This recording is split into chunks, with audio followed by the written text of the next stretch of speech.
Hello from Gardening at Douentza here in Ireland, and welcome to my garden in May. So we're going to take a little stroll around the garden, see what's in flower, what's looking good, and talk about some of the jobs I've been doing here just recently.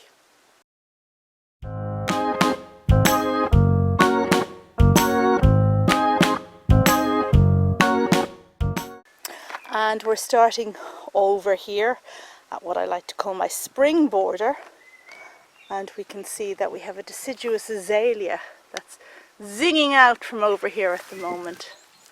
Now I actually might have that in too much shade, but as we'll see as time goes on, certainly don't want to cut back this beautiful looking Acer that is doing so well at the moment.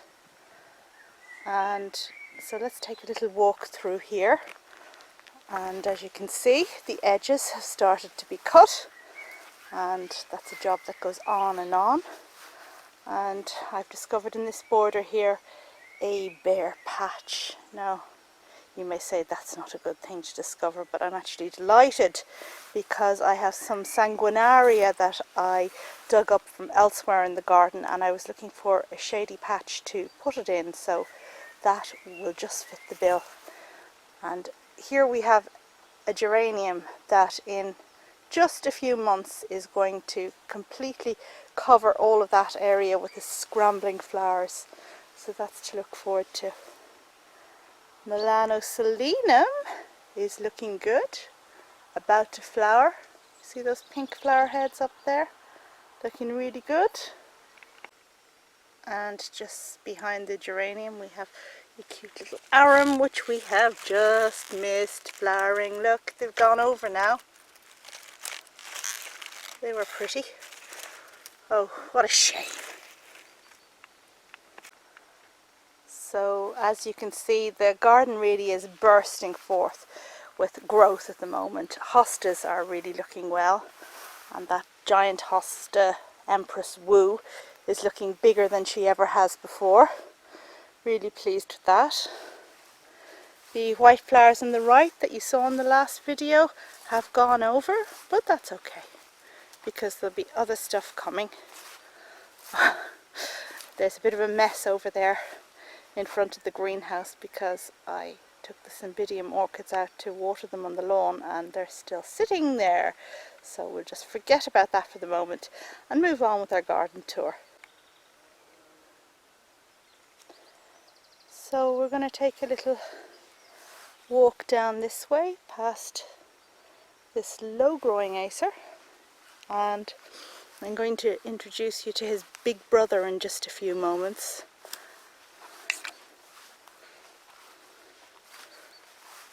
So down here the edging has started. I think we need a little bit more work on it, but it's looking good so far. And on the left, the Douentza is coming into glorious flower at the moment. I absolutely adore the flowers on this particular bush. They are really exotic looking, don't you think? I really think they're something special. And beside the Douentza bush we have this lovely fern, Lophospermum, which is looking big and beefy and bushy at the moment, and absolutely super, flanked by a purple hydrangea. I think it's called Hot Chocolate, and as usual you're going to see the names up on the screen, but I absolutely love the leaves on this. Now this is one that really does require a bit of shade, otherwise the leaves burn, but I think it's doing really quite well. Obviously bushes need clipping, and that hasn't happened yet, but it's a work in progress, and yeah, we're doing well. Leaving behind the hydrangea, we'll just swing over here to see what's looking good at the moment.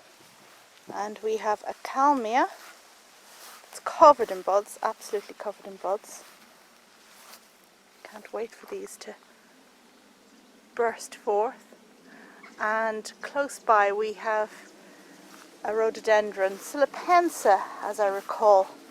Now this is supposedly one of the earliest flowering rhododendrons. That's why I bought it in the first place, but it's not that early flowering for me, so I don't know what to say. It's just beginning to go over. I should have filmed this video about 2 days ago when it was looking fantastic, but yeah, it's looking good. And the only disadvantage with this particular one is that after it finishes flowering, it doesn't drop its flowers, which means it hangs on to brown flowers, which is not a good look, and nobody has time really to go picking them off. Okay, here we go, and here's a beautiful little woodland plant. Absolutely love this one, and this is a Lathyrus aureus, orange. And in the last update you saw me, I had dug up one of these from up above and replanted it, having chopped it back. So I hope it will survive, but if it doesn't, I do have this nice clump to look forward to. And yeah, I haven't lost the plant completely. And I guess that's one of the things to bear in mind if you are going to do something a bit dodgy with a certain perennial or a certain plant, that you should have a backup. And just over here, past the Lathyrus, we have my Hacquetia Thor, which I showed to you in flower, I think, a little while back. But it makes a beautiful clump for a shady spot. Isn't that a lovely, healthy looking, bright clump because of the variegation that really brightens up this spot underneath the tree? I highly recommend it. And you get flowers earlier on as well, but I think they're long gone now at this stage.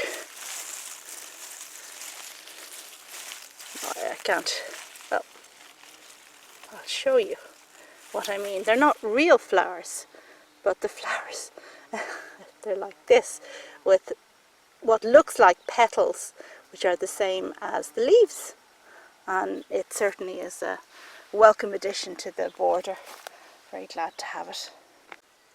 So we've just stepped back a little bit now. Over there is the path we walked down.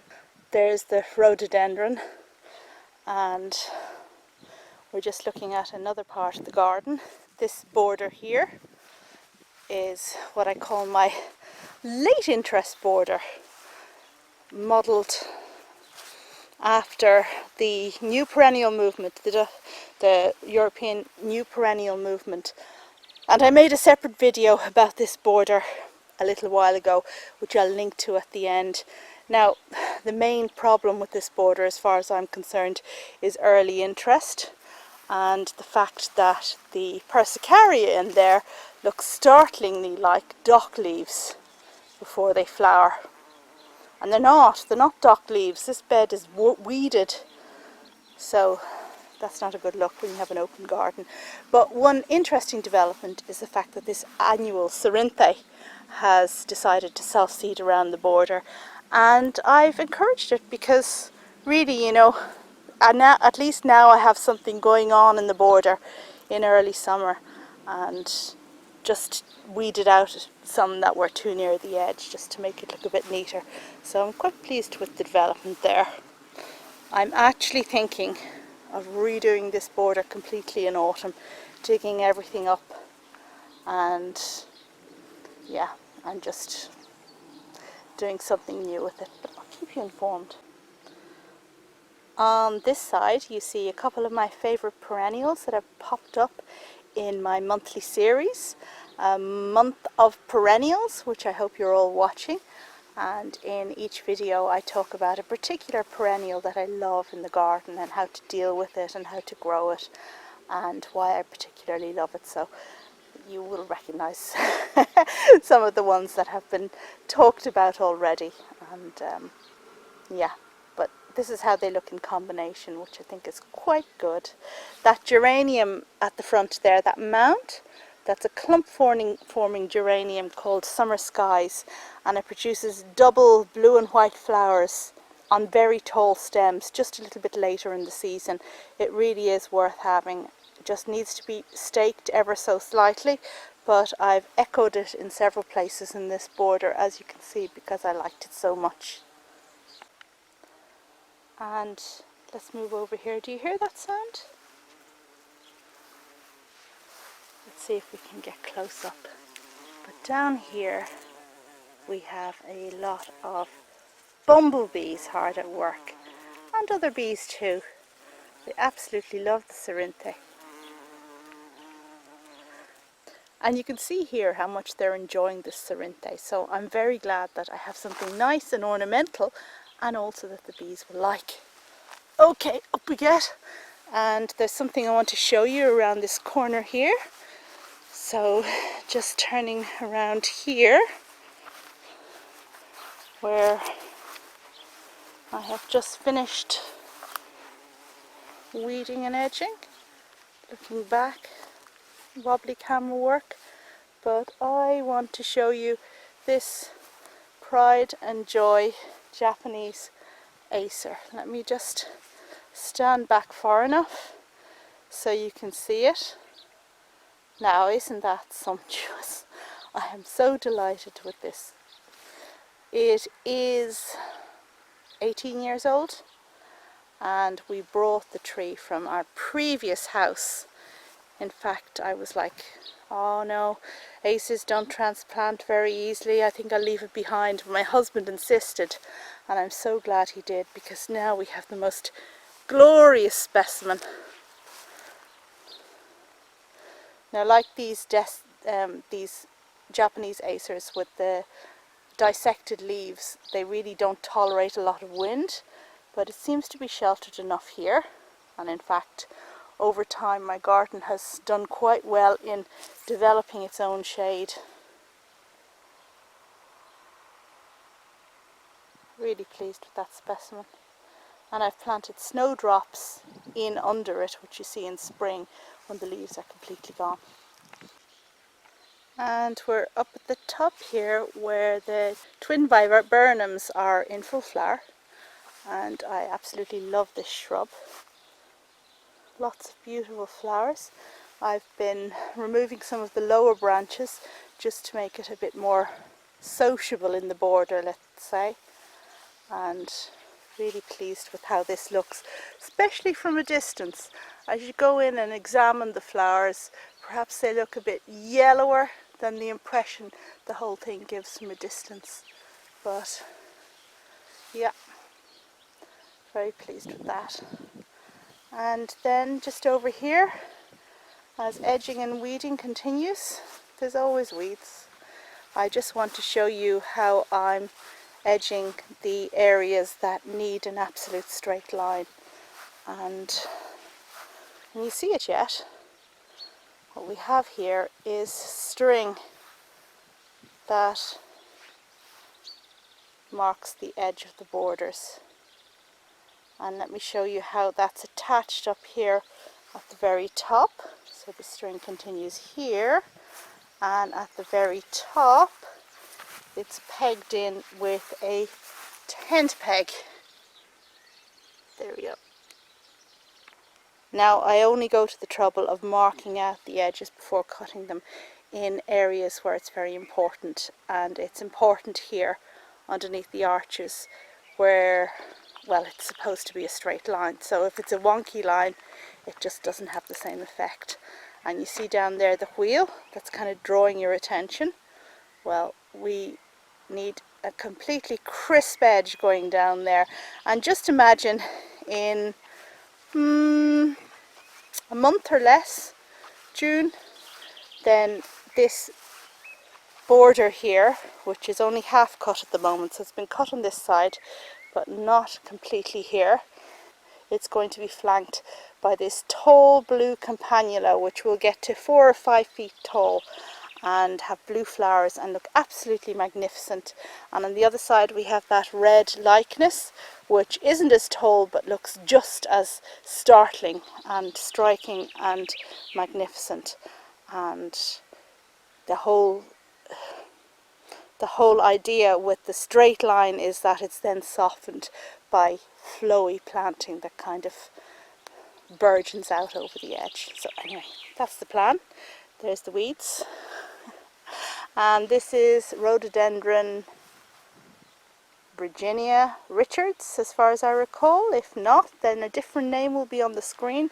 And wow, but she's a blousy girl. Look at that. Fantastic. Absolutely love this one. No scent, but it really is amazing. And behind her we have the species tree peony, the lutea one, which has lots of flowers this year. And we can see how pretty they are. Now, tree peonies, they can be a bit cumbersome, but you know, you need a variety of plants in your garden. You need things that work in different seasons and are of interest in different seasons. Otherwise, it's just going to be, I don't know, disposable, you know, like something you pick up in a supermarket. You buy annuals when they're in flower, or geraniums when they're in flower. You stick them in the ground, and when they stop flowering you throw them in the bin, and that's no kind of sustainable or interesting gardening at all. Absolutely not. So the cherry trees have finished flowering, as you can see. The camellia, it's still got a few flowers, the devil.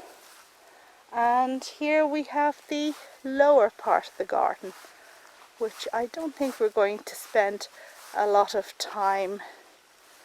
Oh yes, I should show you how I've planted up that shady section over here. Do you recall in the last video it wasn't yet planted? So right beside these purple rhodos, which are just about to bloom, well, soon they'll bloom, we have the section I just recently planted up, which is the shady end of the long border that I replanted in autumn. And I put podophyllums, veratrums, milacina, hostas, lots of plants in here, and they seem to be doing well. Now I do have a patch over there that I haven't yet populated, but I'll get there, I'll get there. And as you can see, the bushes, the low bushes need pruning, which is something on my to-do list. My husband usually does this, the box, but I do these ones and other smaller stuff. Okay, just one last thing I want to show you before we wrap this up for today. So we're now over the other side of the garden, and here is where I've started to do the planting out for summer. And the aeoniums were the first plants to go in the ground. And anyone who saw the greenhouse update noticed an empty table just at the front of the greenhouse, and that's because the aeoniums have been planted out here.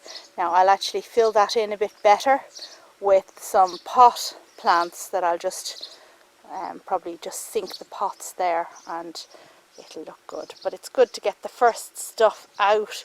That one seems to have broken a little bit in the wind, but we can fix that. Okay, and then just behind the Zenish area is having a small retaining wall built there. So these are stones that I find in the garden and build a dry stone wall with. This will be the tallest dry stone wall because it makes sense to, I'm not a mason, so I need to build them low because they do fall and we don't want a tall wall that's going to fall over on people. So this is an area that people don't go, and it's going to be right back there, although not very tall all the same. Oh yeah, and just let's crunch over the gravel now to show you, bum bum bum, the nerines that you saw in the bucket in the last video. And this is the place where I had planned to plant them because these are plants that need full sun.